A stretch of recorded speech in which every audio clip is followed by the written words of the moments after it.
Hello and good morning, everyone, and thank you for joining us at the People Matters and Stratford University webinar on Retain Your Talent, Invest in Learning. First of all, I would like to thank Stratford University, the sponsor for today's webinar, for helping us make this program a possibility. Modi Academic International Institute, known as MAII, is one of leading educational providers in India, backed by the Modi Group. The Modi Group is one of the most prestigious business conglomerates with a turnover of over $2.8 billion.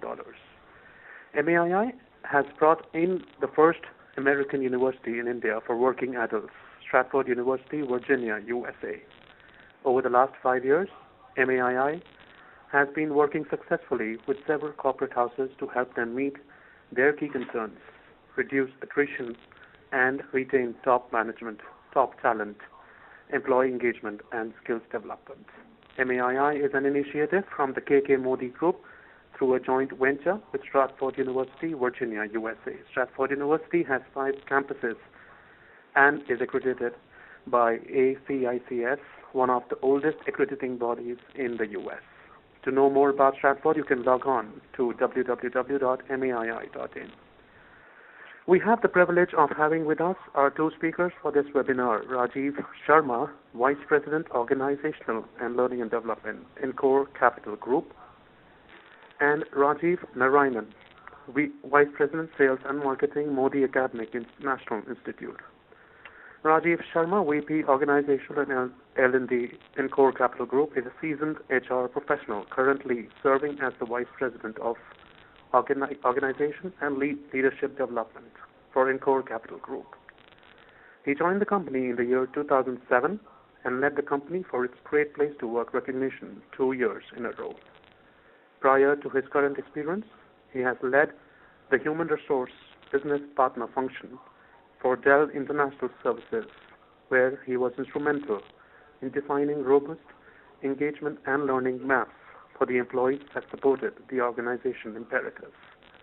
Rajiv Narayan is the Vice President, Sales and Marketing in Modi Academic International Institute and is responsible for driving strategies around retail, corporate, and online marketing and sales. He has an experience for over 2 decades in the educational management industry and has expertise in developing startups, business strategy, corporate sales, team management, franchise development, corporate training, and recruitment.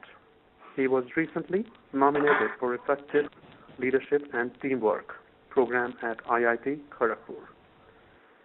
We have saved time for you to ask your questions at the end of the webinar. For those watching the live webinar, you can also submit your questions at any point in time during the presentation.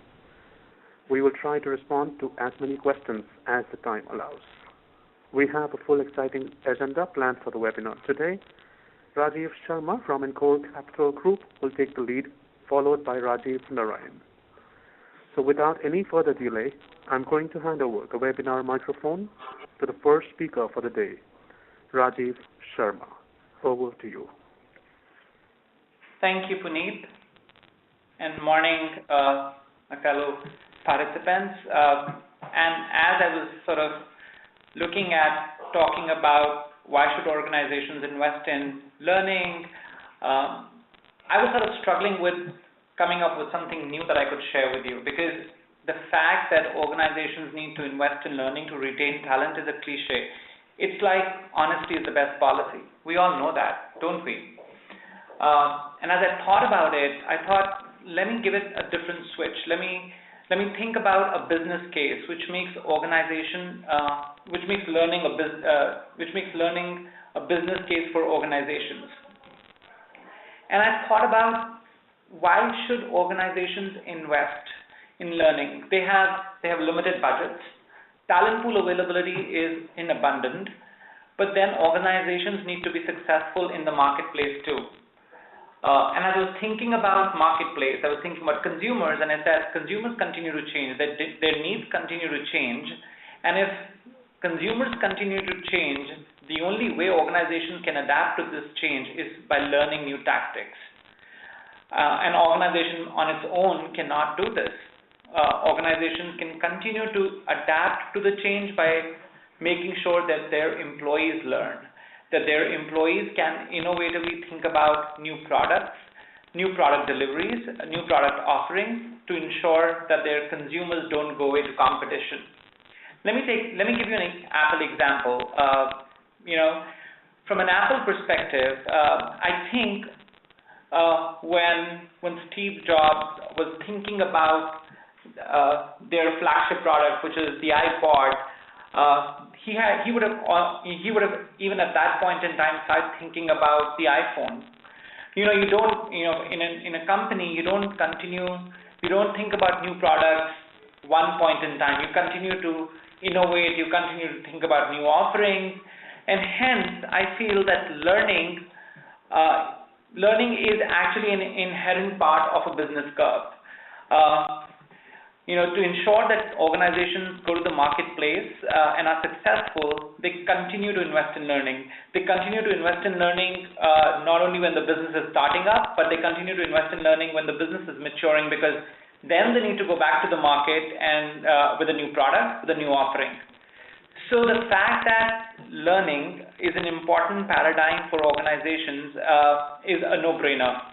They need to do it for themselves. Even if the talent pool availability in the market is abundant, the business case for organizations is the fact that they need to invest in learning. They need to invest in learning for their own good. Now let's look at this paradigm from an employee perspective. If I look at it from an employee perspective, I believe human beings inherently will find it monotonous doing the same things over and over again. Let's take an example of an infant. When we are born, well, it's a major change. You are actually facing the world, but we continue to learn new things. We continue to learn how to talk. We continue to learn how to walk. We fall, but we still continue learning. I'm sure if I were to ask our attendees today that would you like doing same thing over and over again, very few people would say, yeah, I'll be fine. I think as human beings, as the species we are, we like to do different things. Well, our risk appetite may vary, but I believe we will find it very monotonous if we were to ask to do same thing over and over again. And I guess that's the DNA. It's ingrained in us right from our birth. So if I compare both the lenses, if I compare the organizational lens where an organization needs to invest to be successful in the marketplace, human beings need to invest in themselves because they will find it very monotonous. They would want to become more marketable. Thus, learning becomes a win-win situation. Learning not only helps the organizations to ensure that they are able to retain talent, they are also able to ensure that they are able to respond to the market very quickly. They're not only able to respond to the market very quickly, they're also able to continue to innovate and continue to go back to the marketplace with new offerings, with new product features, and so on and so forth. And by the way, there are organizations who failed because they didn't keep up with the changing times. We have various examples. We have Kodak example, isn't it? I mean, the company had to file for bankruptcy. There are Modi Xerox of the world who have transformed, who have changed the way they think. So, organizations continue to invest in learning and ensure when they invest in learning with the lens that they're keeping pace with the changing times, and they're also investing in the talent that they have, and it becomes a truly win-win situation. However, bottlenecks exist. I've worked for organizations, or I've known of organizations where investing in learning is a lip service. Most of the organizations say, yeah, I'm a learning organization, or we are a learning organization, because it's the most desirable thing to say and most desirable thing to sell to either your prospective employees or your current employees. But there are bottlenecks that exist not only in the design stage, but also on the implementation stage. As an HR professional, I'd say HR is responsible for ensuring that they have a robust design, and they need to partner very closely with the business and the line to ensure it's implemented properly. Let me give you a few examples, and this is a research paper that I picked from the web, and this is a research that happened about 2009, still very relevant. It's a research done on about 200 odd companies, and the research basically about what happens if there is a failure in the design stage and implementation stage. The first root cause is the fact that the program that was designed by HR failed. Let me give you a couple of examples. For example, if I was looking at a learning, or if I was trying to design a learning solution which required individuals to spend 3 hours in their day doing a task which is not their core job, and at the same time, the people who are required to do that have a lot of business as usual that they need to do, I think that will definitely fail, because I didn't take into consideration the business, or HR didn't really take into consideration what life cycle business is in. So the research says that about 57% of the organizations have an effective design program. About 43% HR companies, or the respondents that did the survey, struggled and said that the design of the program was bad. The other root cause is the implementation, and implementation happens at 2 stages. Implementation happens by HR, and the implementation also happens when line and HR sort of collaborate. Implementation, as I said, it could fail at the HR level when they haven't really thought about gathering support from the business. I'm looking at rolling out a further education program in my company, but I don't have organizational budgets. It's a doomsday. It will be a doomsday, and the strategy is going to fail. So the fact that you may have an excellent design program, but if you not implement it properly, your learning culture may not achieve its true potential. Finally, I think what else can go wrong is the fact that HR and line sometimes don't see eye to eye. They don't collaborate. While HR feels that there are set ways of learning, line may feel that there are set ways of learning, and they may not support each other. How often as HR professionals and training professionals we feel that there is a low turnout in our classrooms? That's a reality, and the reality exists because business doesn't want to collaborate with us. And if those realities exist, our dream of building a true learning organization will not become a reality. We will fail because the business didn't support us. Having established the fact that the bottlenecks exist, there is one big other paradigm that organizations need to keep in mind. The paradigm that the organizations need to keep in mind is the fact that all of us learn differently. Let me take my own example. I think I learn best through experience. I learn also best, I think the first formative years of my learning in the classroom were the best years of my life. That's where I learned the most. I definitely learn today as well, but I think my formative years have had a profound impact on me. And since each one of us learns differently, when organizations are coming up and defining their learning strategy, they need to keep into mind, how do people learn? For global organizations that have global offices, they need to create platforms to share best practices. What worked in the US may also work in India with a minor tweak. We don't need to reinvent the wheel all the time. I've personally benefited from talking to my colleagues across the globe in becoming successful in implementing some cross-cultural learnings.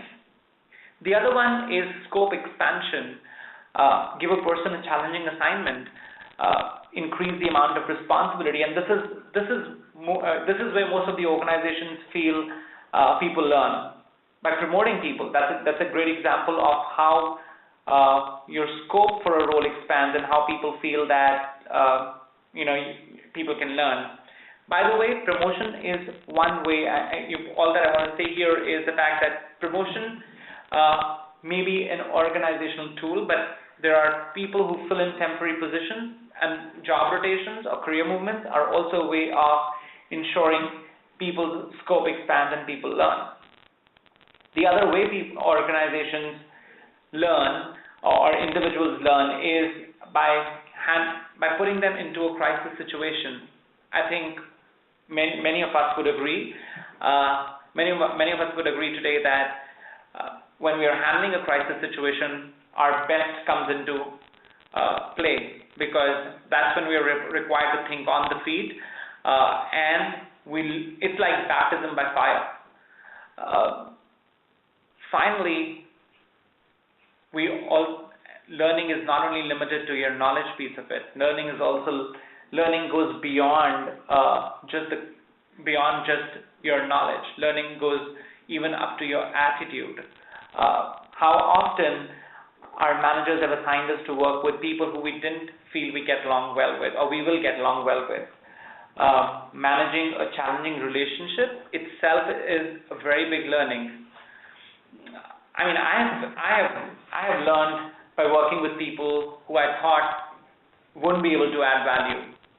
I believe the perspectives that some of the challenging relationships bring to the table really give a new flavor to learning, which is why organizations do cross-functional projects or pick up people from cross-functional teams to have multiple perspectives while solving a problem.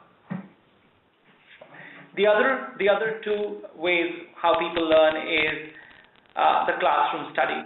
Ensuring that people get into the classroom, whether it's a formal further education program or if it is through a training intervention inside or on-site. That's another way people learn. Or when people are pushed to take a difficult decision. And quite often, I've seen organizations that are successful in this area are the ones who not only push people to take difficult decisions, but then debrief after they've taken a difficult decision on what did they really learn out of that. I think today more and more organizations are recognizing the fact that it's okay to make mistakes as long as you learn from them. Today, more and more organizations are ready to pay the price of making a mistake and learning through it. And I'm sure most of us would have heard about the Google way of learning, the 70-20-10 principle. 70% learning happens on the job through challenging assignments, through job rotations, through access to best practices, and so on and so forth. And 20% happens through coaching and mentoring. When you get a dedicated coach and a mentor working with you, either to ensure you get the knowledge or you're able to build difficult relationships. And 10% learning really happens in the classroom, because ultimately in a work environment, I believe we completely change the paradigm, and we say, hey, why don't you learn less in the classroom and go back and learn more on the field, because that's where practical learning comes into play. Finally, to summarize, I believe learning is a business imperative, not only from an employee perspective, but also from a business perspective. Businesses need to invest in learning to ensure that they are able to change with the changing times. They're able to respond back to the market, and they're able to ensure that they're able to retain consumers, not only their existing consumers, but also their new consumers. So learning is a business imperative. And if you look at it from an employee perspective, employees further gain new skills and ensure that they learn new skills and make themselves more marketable. So hence that makes it a more win-win situation for employees and organizations. And to ensure the organizations are successful in implementing a learning culture and implementing their learning strategy, I believe organizations need to keep in mind, how do people learn? With that, I'd like to share a personal thing. I think my best for me, as I articulated earlier, my best learning has been in my formative years, where I learned through my teachers and getting back into the classroom. With that, I'd like to invite my fellow colleague, Rajiv Narayanan, Vice President, Sales and Marketing for Modi Academic International Institute, to share his views. Over to you, Rajiv. Thank you so much, Rajiv, and I really think it was very enriching, the information that Rajiv shared with all of us. And good morning to all of the participants here. So I'll take over from where Rajiv sort of ended, saying how learning in the classroom is so very important. And we also feel the same, and we have been doing similar work in the corporate in the last few years. So if I quickly take you through my presentation, and of course after that we'll have question answers. Looking at what are the key challenges of the HR in today's competitive world, what we can think of are issues like how do we retain top talent.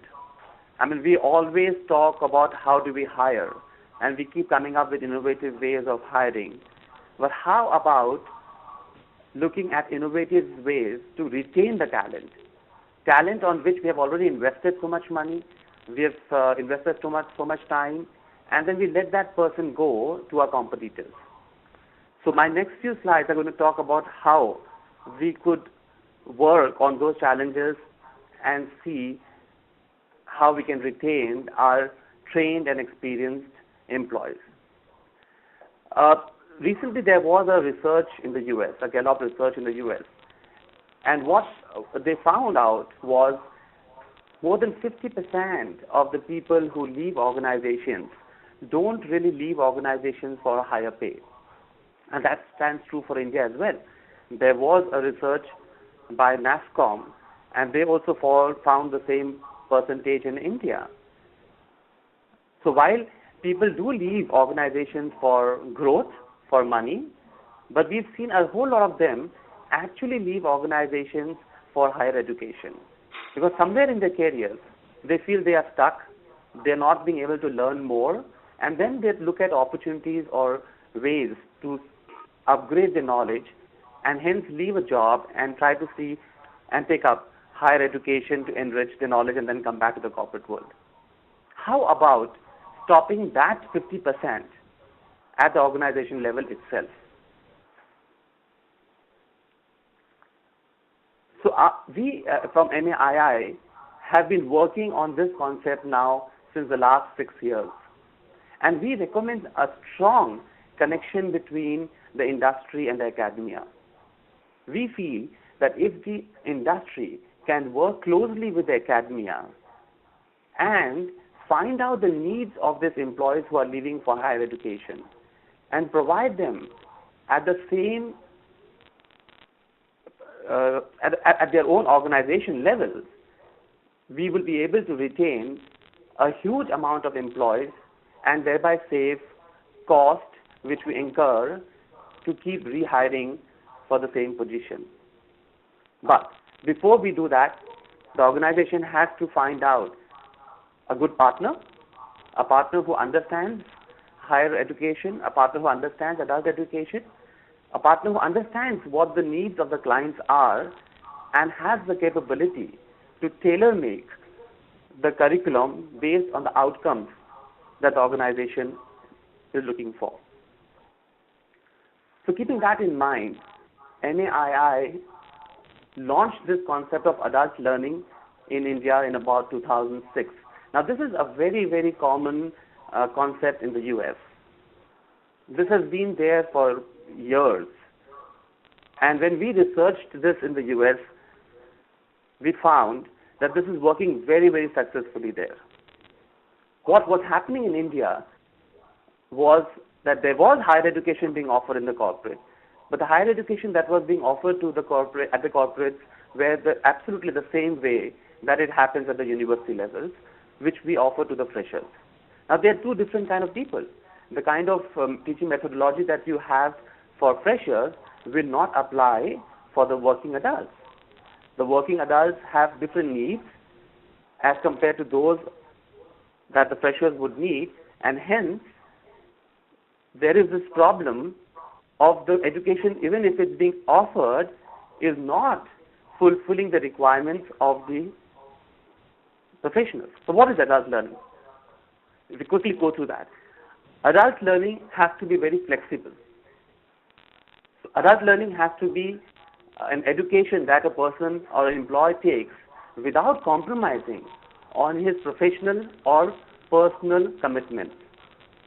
So here, an employee is working, he has his professional commitments that he has to meet, he has his personal commitments that he has to meet, and he is also aspirational. He is aspiring to get a better education. But if the education is not flexible, he will never be able to take up that education and grow in his career. Adult education has to be international in nature. If you look at the corporate world today, the MNC culture, it's absolutely international. So if I bring in an education system which is focused to the Indian needs, it will never fulfill the need. Adult education has to be, it cannot be didactic, it has to be interesting. It cannot be where the student reads the concept, mugs up the book, and then gives an exam. It has to be an education system where it's more practical, where the classrooms are more case study discussions, projects, more of real life experience being discussed in the classroom, than just a concept being told to them, and then you mug up the book and then you give the exams like we all did in our Indian education system that we've all gone through. So when we saw this concept in the US, we felt, hey, this is exactly what the Indian corporates also need. And for that, we partnered with one of the leading universities in the US called Stanford University. Stanford University has been doing this now in the US for the last 35 years. And this is for the first time that an Indian corporate has gone into a joint venture. So this is not a franchise or an affiliation with Stanford, but this is a joint venture where 50% of this joint venture is owned by Stanford University and 50% is owned by the Modi Group. And because it's a joint venture, what happened is that we could get the Indian side also accredited by the same authorities that accreditates universities and campuses in the US, thereby ensuring the same quality that corporates would get in the US. Stanford, like I said, has been in the US for the last 35 years. It has about 5 campuses in the US, and recently was ranked as the #1 university in the entire US for OPT STEM extension. Now, what is OPT STEM extension? Like I said, in the US, universities work very closely with the industry. So they try to understand the need of the industry, and they develop programs as per the industry needs. And because they develop programs as per the industry needs, the industry is ready to welcome and hire the pass-outs of those universities. So in the US, for international students, if you go there and do your master's, you're allowed to stay back in the US for 1 year post your education and work there in the corporate to experience the US corporate culture. And Stanford has over 850 students now working in the US after they've completed their graduation. The program that we bring into India, what are the benefits now? The program has to have benefits, and it has to be win-win to everybody. So the win that comes to the organization is that you can offer a classroom-led education at your site. Like Rajiv said, that he always enjoyed learning in the classroom. Now this is a concept that was never available in India. If today we had to offer higher education to our employees, the options that we had was online or through distance education. But here is a concept where you can offer classroom-led regular master's program at your site. And that is what an employee is looking at. Because we are tuned to learning in a classroom, and that's because that's what we've done from nursery. And we're not used to learning online or through distance education. I'll take you through a couple of case studies that through which we'll be able to tell you how this works. Now, we've been doing this in India for the last 5-6 years. So I've brought in 3 case studies which will tell you how this works and how it has benefited the organization as well as the employees. The first case study is a BPO that we tied up with. Now, this is a BPO which has been in India for many, many years. It had tie-ups with all the reputed organizations or academia in India. The attrition was very high, and they were looking at how to retain the people for a minimum of 2 to 3 years. Because after spending so much money, if they have to again spend money and training them, if they have to spend again that kind of money to refill the seat, that was becoming a huge issue. So they were looking at an academy or an institution who could help them retain the employees for at least 2 to 3 years. And they were also looking for somebody who could run this program pan-India. So we conducted a survey to understand what the needs of the employees were. And like Rajiv rightly said, that the designing of a program is very important. So when you're designing a program, you have to understand from all the stakeholders as to what is it that they need rather than just designing a program and launching it for the employees. So how we go about doing this is we do a survey, an expectation survey with the employees to find out what do they expect from the employees, from a program. And what we found out was they were very keen to do a higher education at their organization, but they were not comfortable doing this online or through distance. And they're looking for something which was in the classroom at their site, so they don't have to waste time traveling all the way to a university and still get the higher education at their office level. The second important thing that we found out was they wanted flexibility. They wanted flexibility so that during peak periods, when there is a pressure of closing, they should not be bogged down with classes or with the concept or the fear of giving examination. So they wanted breaks during their time. They didn't want to travel hours to get into a classroom.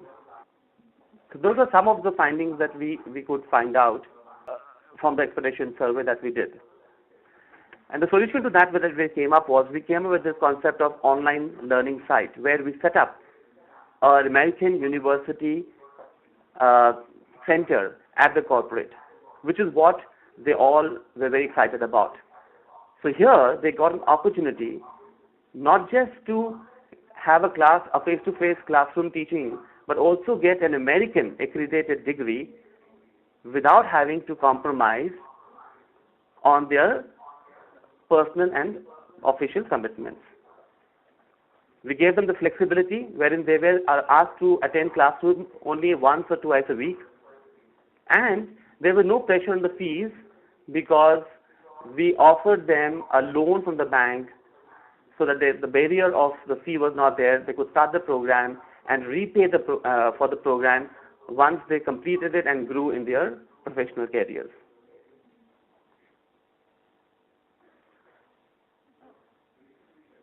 We launched this program in 2007, Pan-India, and the response was immense. We got about 117 students joining for the program, and out of which about 92% of the people who joined completed the program, thereby staying in the organization for about 2 to 3 years. The second option that I have is, the second case study that I have is of a concept where we bought in, where we not only train the person, but we help the organization hire the right resources. We train them as per the organizational needs, and we got them to start working so that they can become productive from day one.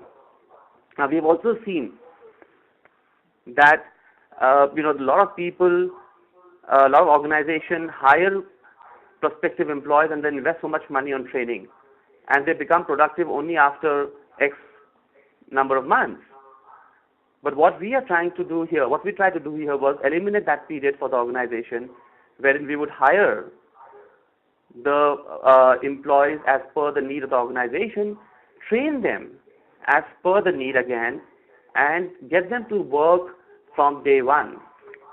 So the training period of the employee, he was not actually working for the organization. He was a student at our university, but because the student knew that once he completes this program, there was a job assured for him, he could take up that program, and it became a win-win for all three stakeholders, wherein for the employee, right after the training, his job started. For the organization, the person was productive from day one, and for us, we could help the organization get the employee productive with the kind of case knowledge that they wanted, and make him productive from day one. A recent case study that we had was for a manufacturing industry. Now here, the challenge was that they had a huge number of engineers who were working with them for the last 20 years. Now they were very, very good at the job that they were doing. But the challenge was the new joinees, the new MBA joinees who had come and were taking management positions. Now these guys are very good in the job they were doing, but did not have the managerial skills. The organization didn't want to lose them because they've been working with them for the last 20 years. And they came up to us with this issue on how could we upgrade the skills of our engineers and give them the management skills and knowledge so that they can take up higher positions. So we launched this program at their site to upgrade the knowledge and give them the leadership knowledge and management skills so that they can take up a leadership position. Now trust me, this was a very huge problem because these guys were not at their 20s or 30s. They were at the middle level of their age. They were about 40 plus, they were 50s, and getting them back to the classroom and train them was a huge challenge. But again, because our education system is such where the classrooms are not didactic, not theoretical, but it's full of case studies, it's full of interaction, it's full of discussion. The students found the classrooms very interesting, and they are now on their path to take up leadership positions. Suddenly, they got themselves to understand what's happening in the world. They were doing case studies from Harvard. They got to know the international best practices, which they had never thought of because for the last 20 years, they were just doing what they were asked to do. That is the same operational production that they were doing. So this change, this additional skill upgradation that they got, helped them immensely to upgrade their knowledge and take up leadership positions. So to summarize, like we discussed, how do we solve the problems of iteration, skill deficiency, or reskilling is to partner with universities, with academia, who could help the academy, with the industry to work and come up with solutions which could help them solve these issues.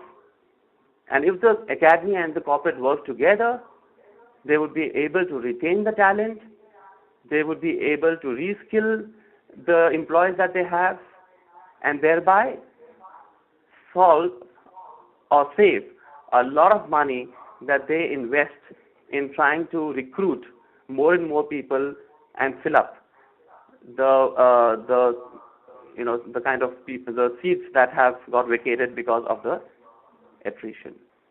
That's from my side, and I think now we can take up some questions. Okay, I have a question from Shweta. which says that what will be the ideal training strategy for microfinance industry where employees are scattered. Not a problem, Shweta. We have been doing this for industries which have multiple locations. And yes, the number of people that we are looking per location again is not very high. We are not looking at about 50 or 60 people in a location. Even with a batch of 10 or 12 people, we can start a class at that location. If the numbers are low, we could also look at a concept of a hybrid program where some part of the program would be classroom-led and the other could be on an online. I do have a question from Vikas again. How do we convince business who may be more concerned about day-to-day operations, task numbers, to free the employees, even partially, so that they can do the program? Now, Vikas, we ensure that we do not disturb the business. This program, this training happens after the working hours. So ideally, the way we work, we make them come to class twice a week, and this will be in the evenings or on a weekend. So it could be on a Friday evening or it could be on a Saturday morning, and thereby we do not interfere in the business. Like I said, this program can be done without compromising the professional commitments as well as personal commitments. And just to add to that, to what Rajiv said, I think there can be no way that HR designs something and business has no buy-in. To my earlier point that I said, it has to be a joint buy-in, while the design program ensuring that the classroom studies happen on a weekend will ensure that it doesn't disturb the business as usual, but there are several on-the-job learning methodologies that are available, which will be a win-win situation for both business and HR. Yeah, I agree to that. That makes sense. I do have another question where Ankur says that this program, whether it runs only in metros. No, Ankur, it also runs in non-metros. So other than the metros, right now we are running this program in Jaipur. We are running this program in Meerut. So there are non-metros also where we have successfully run this program. I know in a Tier 2 or Tier 3 city, this becomes a little challenge to get the faculties, but we have been successful. We have been able to find faculties and still meet the commitment and give them this option of a class, a face-to-face classroom learning and get an American accredited degree. Rajiv, would you like to answer some questions? Yeah, so there was this question from Prashati Mishra. How can we really measure the impact of a learning initiative? It is not feasible to have different tools and methodologies to suit according to different learning styles people have, as mentioned in the start of the PPT. I said I believe one of the biggest metrics through which you could measure the learning initiative is your retention rate. If your retention rate is higher, while there are several factors that contribute, I'm sure learning contributes significantly to your retention rate as well. What is your engagement level? Then what has been your earning per share, and how have your people grown within the company? Several high-level metrics through which you could attribute some of your learning initiatives to. On a very specific level, if you're looking at how do I really capture what is the learning yielding to, I'm sure if for more evolved companies where you also measure the potential of individuals, your talent management initiatives will help you measure the impact of learning. And also some of the further education program that Rajiv spoke about will be how many of your people have been promoted within to take on roles which were different from what they started off with. Yeah. Ankur has again asked me a question on how do we retain the people after we have trained them and invested so much money. Yes, Ankur, generally organizations get them to sign a service level agreement. So the way it works is, while we are offering this program at your site to the employees, and which is a very, very special program that they get to get at their working sites, the organization also reimburses a part of the fee, which is to encourage them to take up such programs and encourage them to grow in their careers. So as part of the reimbursement that they make, they get the employees to sign a service level agreement, which is generally 6 months more than the period of the program. So if the program is for 2 years, generally the reimbursement goes on till about 2 years, 2.5 years, and the service level is about 2.5 to 3 years. So in this way, you can ensure that the employee stays with you at least for a minimum of 3 years. And I'd just like to add that while some of your service agreements really ensure that your employees stick on, but I think the bottom line or the root, the way you can really impact the culture is by making sure that the person feels valued, and if the person feels valued by an organization's investment in learning, I don't think you'll require a service agreement, because we've had people in our company who we have invested in learning come back and say, we don't want to leave the organization because here we feel valued and being taken care of, and we don't have any service agreements at all for them. Wow, that's amazing. So yes, I agree with Rajiv that if you have, if you can show them the value, why would they leave you? Because here, not only are you giving them a good environment, you're giving them growth options, but you're at the same time ensuring that they are growing academically as well, along with professionally. Yes, I agree, Ankur. Communication plays a huge role, and wherever we launch this program, we have seen that just sending mails to people and telling them that this program is now available does not help.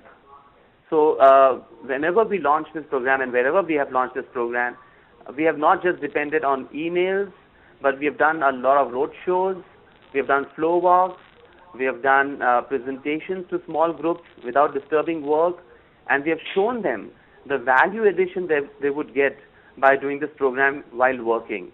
And that has really helped them, that has really helped us communicate better and not just depend on emails and get good numbers, and a good number of employees, wanting to take up this program. Rajiv, there is a question from Arpita. If you would like to answer that. Sure, I will. And just to add to what you said from a communication perspective, I think the bottom line will be in creating more brand ambassadors for yourself. Once the program picks up and you create internal brand ambassadors, have your employees speak about how they feel they have really added value to their skills and knowledge through either a further education program or a job rotation and so on and so forth. Answering the question by Arpita, thanks. To develop customer service skills, the frontline, will job rotation help? If yes, and how? Absolutely, customer service skills, job rotation can help, primarily if you are taking away your frontline staff and ensuring they become a feet on the street model, follow feet on the street model to really understand what is the consumer really asking for. Also making them take a job rotation in the QA department where you get consumer complaints, so that they really understand what are the complaints consumer facing. Giving them feedback on what are the consumer escalations will really help them learn through job rotation. Yeah, and also, Arpita, to add on to what Rajiv has said, job rotations do help to develop customer skills, service skills. But and I just want to add on that the learning part. So when the employees get into this learning model as well, in our kind of education system, where this education is not theoretical or didactic, it's more practical and more interactive, we actually tend to bring organizational or floor issues or floor pain areas into the classroom and make that a case study or that a project and discuss that, and thereby help them improve their skills. Ankur again has a question on how do we retain all these 25-year-old guys? Ankur, I know that they would leave jobs. Everybody looks for money, and of course, if they are getting a higher salary, they would look at that.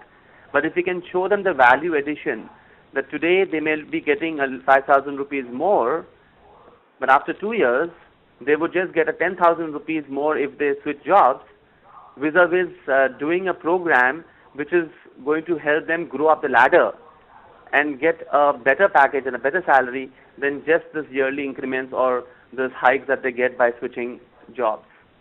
Saroj, I don't think we need to give allowances to employees to do a weekend training. If they feel that there is a value addition, if they feel that by investing 4 hours on a weekend, they can grow up the value chain in the organization or in the industry, I think that itself is a very huge allowance, and I don't think the need is there to give them a weekend allowance.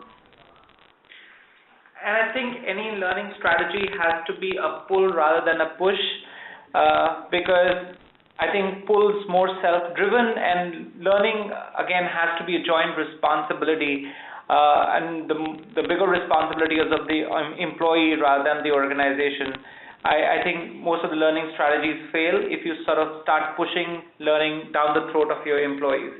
And just to add to what Rajiv said to Ankur's question on 25-year-olds, if their need at that point of time in the Maslow need hierarchy is different, how do you really package it so that they get excited about that opportunity will be a great thing to do. And I think sometimes before you offer them learning opportunities, all that they may require is a career counseling to really make them understand what's coming their way. I think sometimes if you don't institutionalize learning practices at the right time and don't brand it and don't communicate very well, you could fail too. Yeah, I agree. And also on the weekend, on Saroj's question, I'd like to add on, if the learning is interesting, if the classroom is interesting, I have seen, employees running to the class because they don't look at the class as a class which is going to be boring and didactic, and they have to do it because they have to complete so many classes and get the degree. But going to the class is going to be fun, it's going to be interesting, it's going to be learning, because not only are they going to learn about the classroom, about the industry, but they were actually going to debate, discuss a pain area of the floor and see how they can come up with a solution and then maybe present that to their management post that class. So if the class is interesting, I don't see any reason why an employee would not want to come to the class. So I think no more questions now. So we would, we more or less over on the questions. Rajiv, would you like to add something on this? No, I guess it was a pleasure interacting with the group today. I'll hand it over back to Puneet to wrap up the webinar. Over to you, Puneet. With this question and answer session, ladies and gentlemen, we are going to wrap up today's webinar. For more updates around our events, please do visit www.peoplematters.in/events. Once again, we would like to thank our webinar sponsor, Stratford University. Do visit www.maii.in for more details. Finally, a very special mention to our two speakers for this webinar, Rajiv Sharma, VP Organization and L&D, Encore Capital Group, and Rajiv Narayan, VP Sales and Marketing, Modi Academic International Institute, for their time and invaluable information that they've shared with us today. I would like to thank everyone in the webinar audience for participating in today's presentation. We will come back to you with many more such webinars next month. That concludes today's webcast. Thank you for joining us.